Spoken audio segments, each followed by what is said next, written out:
So today we're doing a routine tune-up or replacing the spark plugs based on mileage. But I want to share a quick tip with you. Anytime you're replacing the spark plugs on a Coil-On-Plug or a COP equipped vehicle, it's very important to replace the boots on the ignition coil at the same time as replacing the spark plug.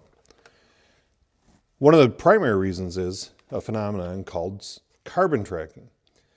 As you can see in the image on the screen here, carbon tracking occurs when some carbon is transferred from the boot itself to the spark plug.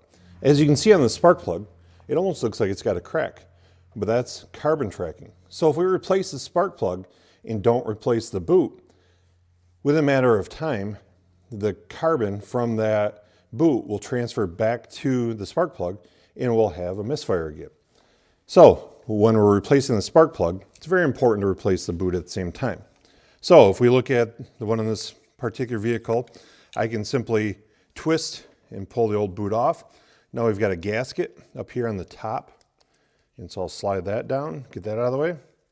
Now I'll take my new gasket, slide it up there. We want to make sure that we keep any dirt and contamination or even liquids from going down inside the spark plug well.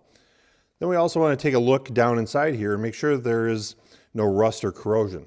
If there's rust or corrosion on the tip of the ignition coil, well, that's going to cause a problem. In that case, we're going to want to go ahead and replace and install just a brand new coil assembly. But this one looks nice and clean. And you can see this boot here comes with a new coil spring essentially, which is going to transfer that high voltage from the coil to the spark plug. And so I'll slide that in here, pop it in place, ensure it's in there good.